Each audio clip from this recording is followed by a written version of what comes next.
தப்பு என் மேலதான் இருக்கு. ஏன் இப்படி கோவப்படுறீங்க?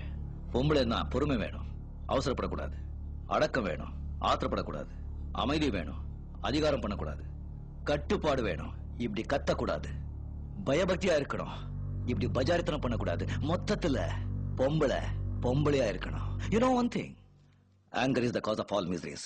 One should know how to control it, otherwise life will become miserable. Try to understand that. Last but not least, அதிகமா ஆசைப்படுற ஆம்பளையும் அதிகமா கோபப்படுற பொம்பளையும் நல்லா வாழ்ந்ததா சரித்திரமே கிடையாது. Bye.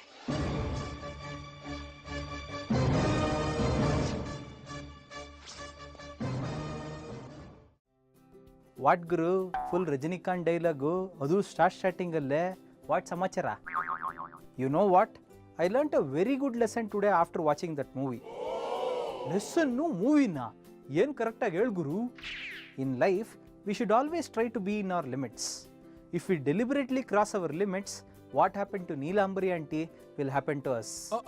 If we think we are the only superior present and try dominating the universe, one day the universe will only slap us. Universe slapping us, okay, but both in this class, yake. In Java also, if at all we try crossing our limits, it is not the universe, but it is the compiler which will be slapping us. What? Can you please elaborate? To understand this concept, we all need to see our last and finale topic in this series, life scope of a variable.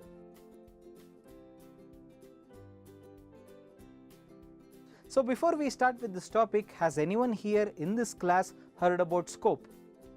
Nope. Life scope of a variable. Consider a variable A declared inside a method by name method1. We all know that our method1 has a body which is defined by opening and closing of flower braces. Now in between these flower braces, where we have declared our variable, we can assign a value, perform an operation, print the value, and of course we can do n number of things provided the given variable A is alive. One thing we all should understand is all operations performed on variable A are done within these boundaries demarcated by flower braces, as you can see over here. This particular boundary marked from the start of the flower brace till the end of the flower brace is known as scope of method 1, where assigning the value, performing an operation, printing the value of variable A can be termed as accessing the variable A inside the scope of method 1. ಏನೋ ಅಲ್ಪ ಸ್ವಲ್ಪ ಅರ್ಥ ಆದಂಗಿತ್ತು, ಇನ್ನೊಂದು example ಇದ್ರೆ ಕೊಡ್ತೀಯಾ? As you are asking, consider one more variable B declared inside a method by name method2. Even method2 has its own boundaries defined by opening and closing of flower braces, and here within these boundaries we can do n number of operations on this variable. Let it be assigning a numerical value, performing an arithmetic operation, printing the value of variable B. The above lines of code inside this method can be termed as accessing variable B inside the scope of method 2. Now if you ask me, what does a scope do in Java? It does not allow any variable to be used out of scope. Means what? It means the variable which is declared in one scope cannot be accessed or used in a different scope. As you can see, the variable A which is declared inside the scope of method 1 cannot be used inside the scope of method 2. If at all you try to use variable A inside the scope of method 2, as you are crossing the limits, the compiler will slap you on your face saying cannot find symbol blah blah blah in line number 16. We cannot use variable A inside the scope of method 2, okay? What if we use variable B inside the scope of method 1? Answer is simple. The variable B which is declared inside the scope of method 2 cannot be accessed or used inside the scope of method 1. I have already mentioned this the previous time that we should never cross our limits. If at all you again try to use variable B inside the scope of method 1, the compiler will again slap you on your face with a nice compilation error saying cannot find symbol blah blah blah in line number 8. Dude, our variables stay in one scope and will not go out of scope. I am okay with that concept. But why does Java behave like that? In Java, Whatever lives has to die at some point of time. Uh-oh. What was never born cannot be seen, and what was dead before cannot be viewed again. ಏನು ತತ್ವ ಹೇಳ್ತಾ ಇದೆಯಾ? ಸ್ವಲ್ಪ ಸರಿಯಾಗಿ ಹೇಳ್ಕೊಡು ಗುರು. Everything in Java has a life. Let it be your class, your methods, and also your variables. You should primarily understand everything in Java has its own scope of living. Let us take our variable a for example. When the method starts executing and reaches line number 2, no variables are born as no variables are declared inside at this instant. In the very next line, as the program control reaches the statement int a new variable by name a is born. Now as we reach line number 4, the variable a in this particular line is still alive and can be used by assigning any numerical value of our choice. When the program control here reaches line number 5, we can operate on this variable any number of times. The compiler will not restrict us from doing so, as the variable a declared above is still alive. Below there is a code in line number 6 printing the variable value just as it is. The variable a here is as usual fit and fine, allowing the program control to move on to our next line. As the program control reaches line number 7, the body of this method ends as the flower braces ends, making all variables die inside the scope of method 1, not letting the variables to be used out of scope by anyone. The life cycle what you saw for our variable a will apply same to same for our variable b present inside method 2. Take a look.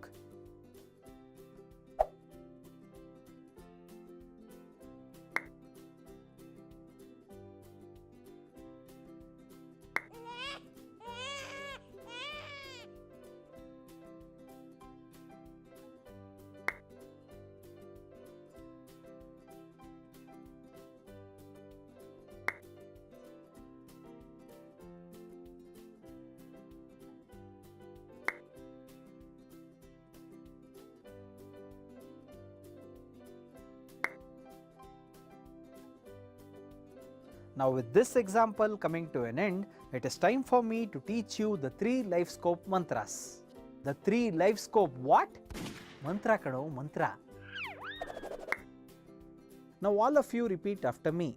Mantra number 1. A variable which is created inside a scope lives inside a scope and dies within the same scope. Elli heli? A variable which is created inside a scope lives inside a scope and dies within the same scope. Mantra number 2. A variable declared in one scope cannot be used in another scope unless there is an intersection of 2 scopes. Hele. A variable declared in one scope cannot be used in another scope unless there is an intersection of 2 scopes. Mantra number 3. A variable when used out of scope leads the compiler to slap you on your face just how the universe slapped Neelambari auntie as she was crossing her limits. Sir. Saru illa moru illa. Heli. A variable when used out of scope leads the compiler to slap you on your face just how the universe slapped Neelambari auntie as she was crossing her limits. ಈಗ ಗೊತ್ತಾಯ್ತಾ limits cross ಮಾಡಿದ್ರೆ ಏನಾಗುತ್ತೆ ಅಂತ? Compiler slab ಮಾಡೈತಿ. ಅಂದ ಭಯ ಇರ್ಕಟ್ಟು. ಭಯ ಎಲ್ಲ ಇರಲಿ. What do you mean by variable crossing a scope? Can you explain this with a few relevant examples? చలో నీ కేకుறது పిరిసో నా సొల్றது పిరిసో ఇప్పుడు చూడు. Variable crossing a scope scenario 1. In the below seen Java class life scope demo, you can find both method 1 and method 2 present inside our class.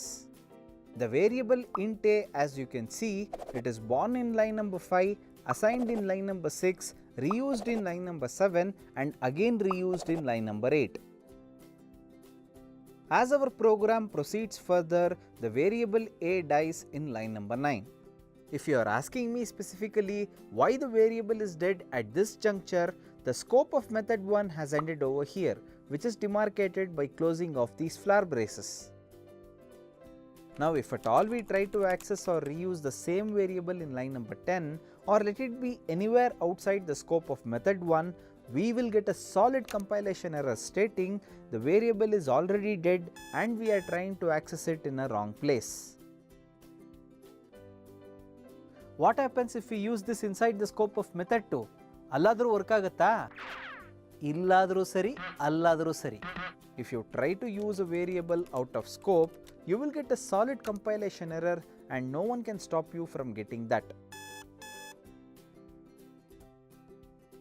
Reason being, the variable a what you have declared in line number 5 died back in line number 9 and it will never come back how much ever you cry.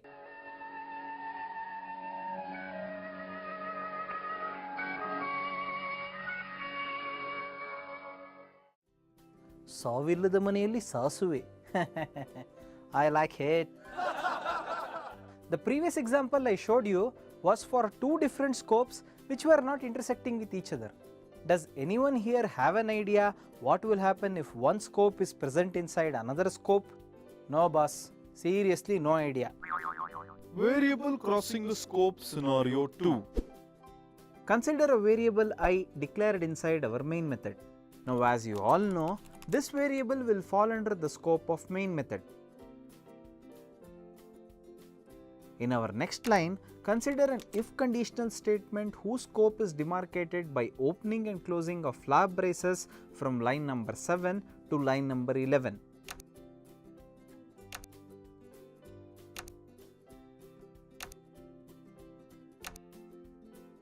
If at all we try to access our variable I inside the scope of if block, this will not result in any sort of error or contradiction.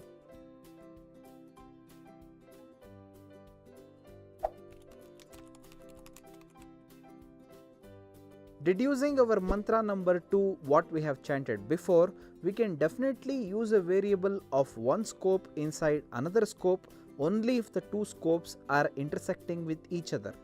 With this, we can access our variable I anywhere in between lines 4 and 12, as this variable which is born inside our main method lives inside our main method and dies only at the completion of our main method. Hence we get zero compilation errors at this stage as we press Ctrl 1.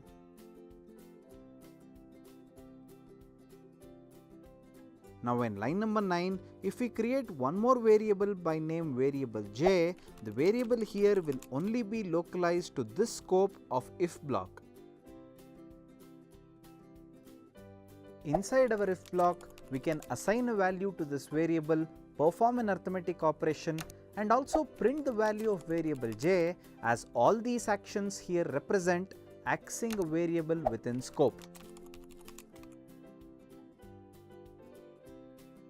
The following code will not lead to any sort of compilation error, as no variable here is crossing its own scope. Suppose in line number 15, if we try to access variable I, the following statement will not break any rule related to life scope of variables. The compiler here is 100% sure that the following statement is completely valid, as the variable I belongs to the scope of main method and it is used inside its own scope. Now the real trouble will arise as we try to access variable j in line number 16.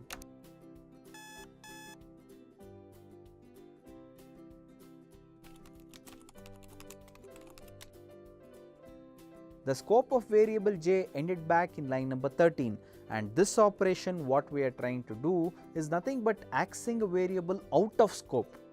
The program when compiled using the shortcut Ctrl 1 will lead the compiler to slap us left and right as we have committed an error. Reason being, the variable j what we had created in line number 9 died back in line number 13 where our if block had tragically ended.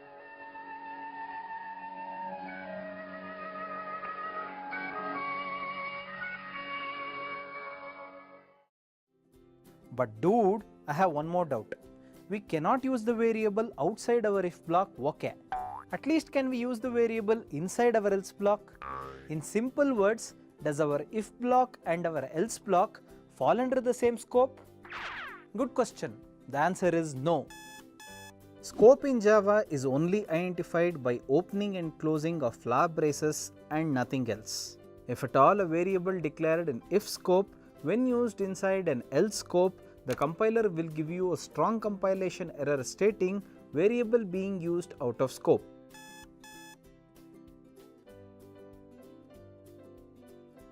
Guru, by now you have cleared all my confusion on life scope of variables. Now I have a very small doubt to ask. Can two variables of same name be present inside the same scope? Like suppose, inside our main method, can I have a variable by name int a and string a both of same name inside the same scope? Definitely not. It is not possible as it contradicts with the boundary rule in Java. Boundary rule in Java. The rule states two or more local variables cannot have the same name within the same scope. Here if you ask me what is a local variable, any variable declared inside a method or a block is known as a local variable. Local variables cannot be accessed outside the scope where it is declared. Local variables born inside a method or a code block are considered as dead at the end of the code block, that is ending of flag brace. Consider method 1 and our main method declared inside the class by name LifeScopeDemo. Any number of variables which are to be declared within these boundaries of method 1 is known as local variables present inside the scope of method 1. Likewise, any number of variables which are to be declared within these boundaries of main method are known as local variables present inside the scope of main method. The boundary rule what I just stated says we cannot have two variables of same name inside the same scope. Likewise, in our main method, we cannot have a variable I declared outside our if block and also inside our if block, as both variable will fall under the same scope of our main method.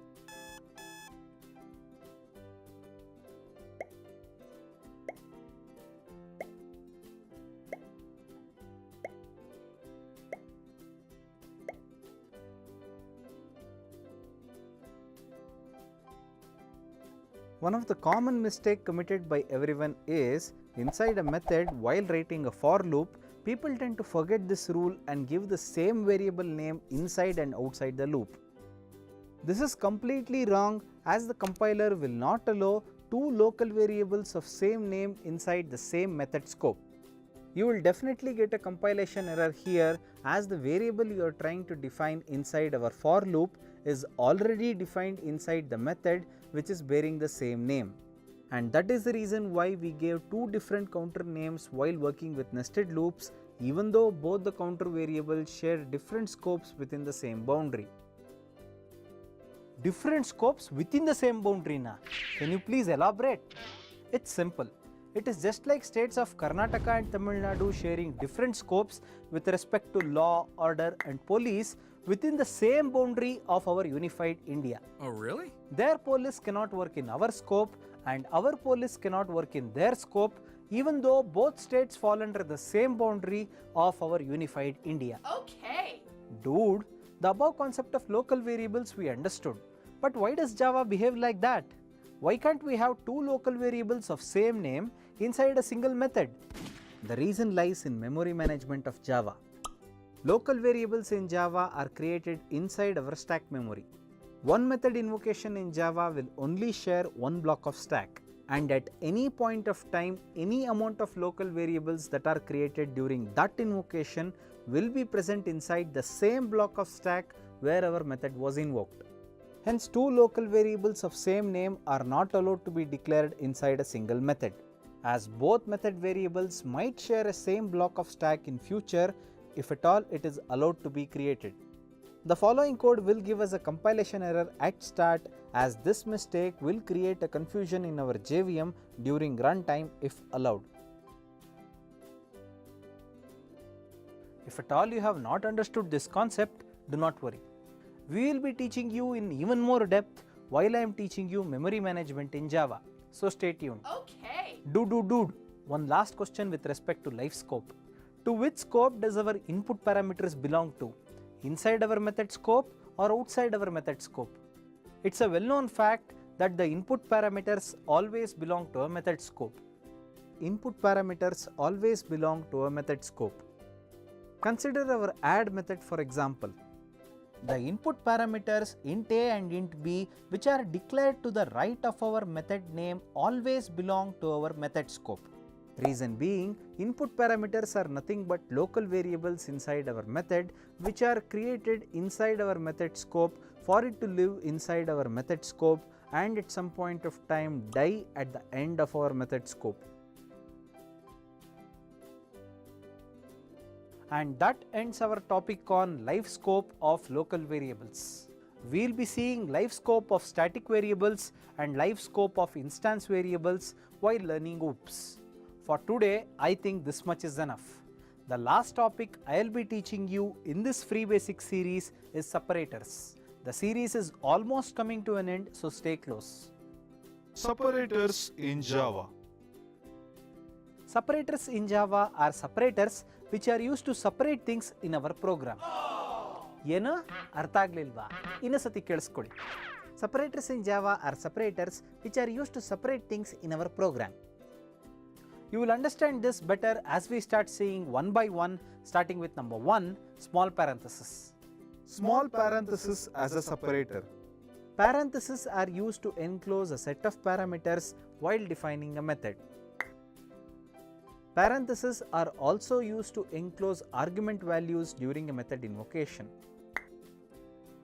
Small parentheses in Java can be used while defining precedence in our arithmetic and our logical expressions, like this. Small parentheses are also used to enclose conditions in our conditional statements and also looping conditions in our looping statements. Last but not the least, parentheses are used in typecasting data types as they will help us in enclosing the data type name of our cast.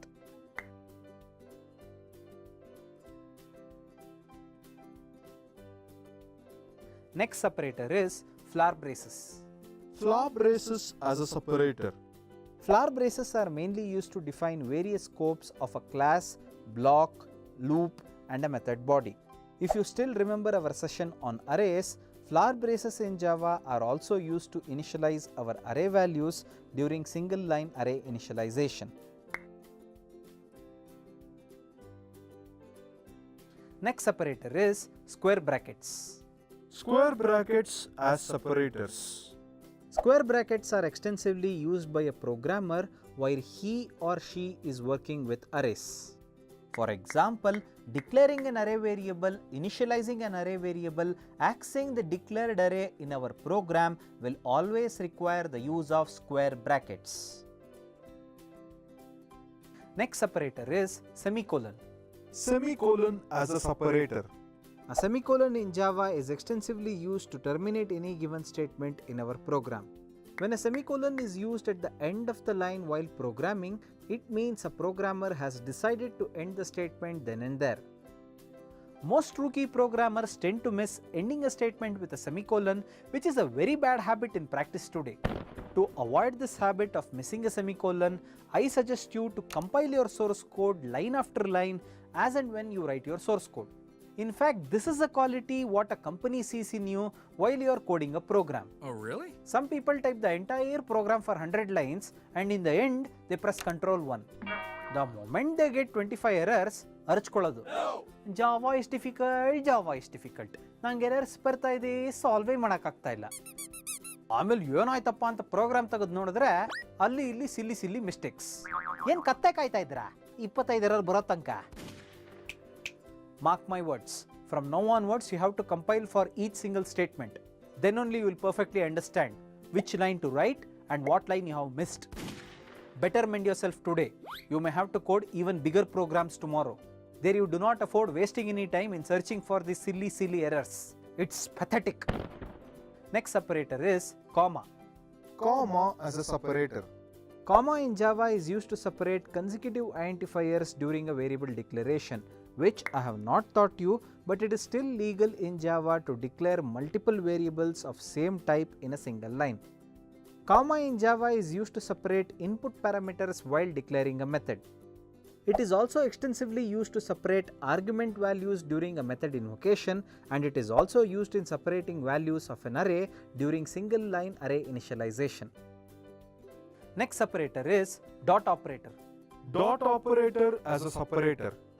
The dot operator in Java is the most extensively used operator in OOPS.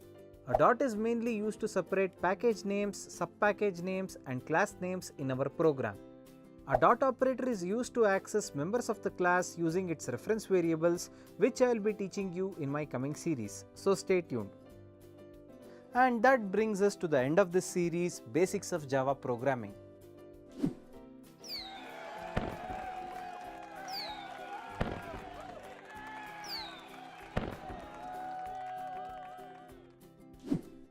This free basic series is specially dedicated to all our BE students who are struggling to get a job in IT industry today. Yes!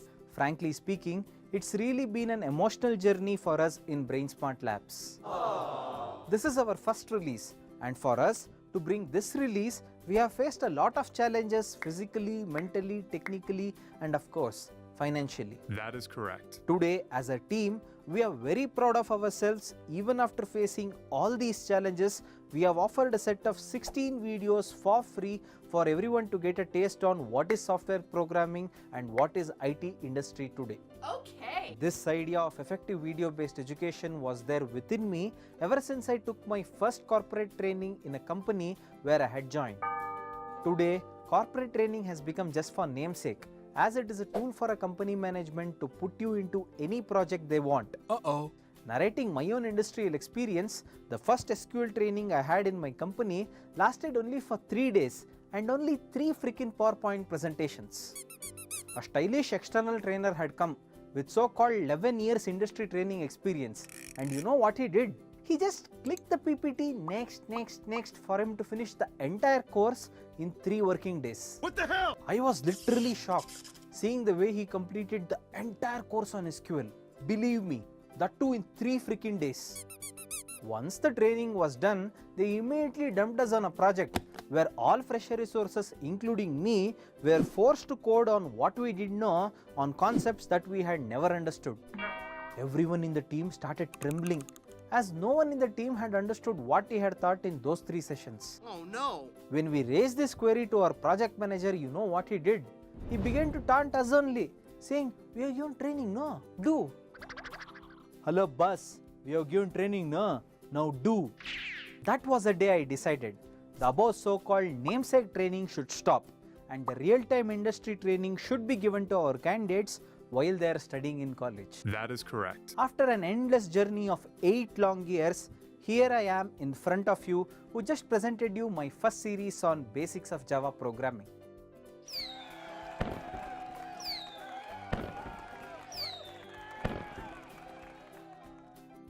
We have taken almost 15 classes to teach you just the basics of Java programming, but believe it or not, one of the most prominent IT company who gives its training in Mysore finishes the entire training on core Java in just 1 week. What? I am not joking over here. I am very much serious. I have also spoken with the top management of that company before I started this series. You know what they said to me? 300 students who are all above 70% aggregate are made to sit in one class. A fancy industry trainer will start his class at 9:30 am in the morning and end his class at 12:30 pm at noon. In between this time, no one bothers to know you have any doubts or not.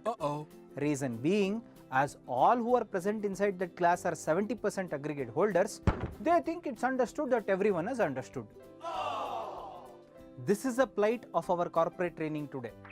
Let me not be critical of others, but frankly speaking, what I have given you in these 2 weeks is a foundation for you to understand the rest of the course, which I will be teaching you from tomorrow. Sweet. Initially, I tried to present this idea to many venture capitalists, investors, etc.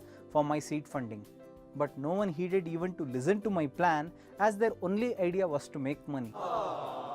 I should thank God for making me realize at the earliest stage that He had given me these 2 hands to make good videos and not to beg in front of these investors. Yes! Education for me is not business. Education for me is education. I should thank my father who initially raised funds by pledging his entire retirement benefits as a part of my initial seed funding. I thank my mother for all her moral and financial support, who pledged her entire gold what she had, which actually helped me to keep the system running for these many days. I thank my beautiful loving wife Seema, who was the main backbone for all my effort, who filled confidence in me time and again for me to be persistent in my work and for me to make all these videos. This is completely a new venture and we have spent lakhs together of money to develop, produce and deploy these videos, which we are giving it for free in this particular release. If we don't reach our break even in the next couple of months, who knows, we might have to even end our show, as the level of loans what we have made to develop all these videos has reached to its peak. Your support in subscribing to our content online only through our website www.brainsmartlabs.com is the only way how we can reach our break even. Subscribing to our content online is always appreciated, and we promise to give you back the best possible service from our end, helping you to learn what you have subscribed for. Just go to your browser window and type www.brainsmartlabs.com and kaboom! You will be directed to a secured site where you can purchase the subscription for our remaining Java videos. The site also contains the direct links to our free basic series if in case any one of your friends wants to learn basic Java for free just like you did. And hey, there is a special 25% discount for the people who want to be notified 15 days before our next paid release. That is right here. All you have to do is just type in your name, fill in your valid email ID to register, and then take a survey in our free basic section.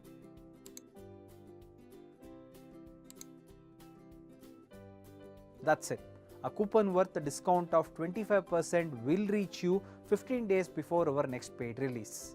As per my approximation, the price of our first paid release should not cross more than 2,700 rupees or $40 depending on the price and the place where we are planning to host our videos. Oh, yeah! I urge everybody to buy valid content directly from us, as once you finish 3 levels in our course, you will be eligible for grading and certification directly from our company BrainSmart Labs. Okay. I am a person who personally do not believe in any form of certification, as the real certificate will be the confidence you have gained, which you will be exhibiting in your interviews. Yes! This certification will be coming to you with pure hard work and true dedication that you have given towards the subject. That is correct. But only for your benefit, we at BrainSmart Labs are planning to aggregate your scores on various aspects to share it with a whole lot of startup companies, corporate industries, etc. to make their selection process more easier and efficient. Okay. Please understand one thing, you learning the subject under our guidance is our topmost priority than we simply place you into some XYZ company by giving you a certificate. Only for core Java and advanced Java, I may require 60 plus hours of training. Oh no. Remember, 60 plus hours of training is not the time taken for me to teach, but it is the time taken for you to learn. To make good quality training videos, to set up a good team which will be handling your placements, and to set up a good grading and a certification standard which will be accepted by all top companies today, I'll be needing money. Without money, nothing will fall down from the sky. My service to you will be totally incomplete if I am not able to provide you effective placement services, as being in this current infrastructure, there is no way for me to achieve all of the above. Oh no. If the services I mentioned above is not for you, please do not hesitate to subscribe. At least your juniors, and for their future, I encourage you to invest by paying 3-month subscription fee to learn, so that they will not suffer by not getting a job just like you tomorrow. Well, you all must be knowing now, it is practically impossible to get a decent software job with just a B degree in hand today. Oh no. The 2,700 rupees you will be paying for BrainSmart Labs is not just for the video streaming and the WhatsApp support we provide. The future of this company, that is the future of your juniors and their juniors, is in your hands. I encourage you all to share this playlist of 16 videos as much as possible for students who are studying in BE, BSc, BCA, MCA, 5th standard, 6th standard and 9th standard, as Java for them is an integral part of their curriculum. If they like learning with the help of these videos just like you did, I am sure the subscription rate will go high and we will be able to achieve our goals of providing you a better placement service and a good certification model in a short span of time. Okay. Our services will continue as usual, as there are more videos to come to cover a lot of subjects. These subjects include Core Java, Advanced Java, JEE, HTML, CSS, Basic JavaScript, Advanced JavaScript, React.js, AngularJS, Node.js, Android development, manual testing, automation testing, etc. etc. etc.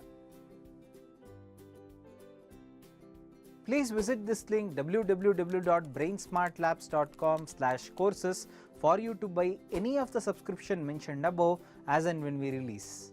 Our site is completely safe and your payments will stay 100% secure for us to provide you the best possible services, I promise. Do share us your testimonials on how do you feel after the course on support@brainsmartlabs.com, as we will be anticipating a good and a positive feedback from you. You also have an option on Facebook to rate and review our page on this link www.facebook.com/brainsmartlabs. Do like and subscribe to our pages on Facebook and YouTube, and do post your queries related to BrainSmart Labs on Twitter for us to get back to you as soon as possible. And that brings me to the end of this series, and we are expected to come back shortly with our new series Core Java plus SQL Part 1. Okay. Your likes and comments on these videos are very much appreciated by our team of developers who have struggled months together to bring you this release. Send us your doubts on WhatsApp if you have any, so that we can solve it for you. Remember, you understanding the subject is our topmost priority.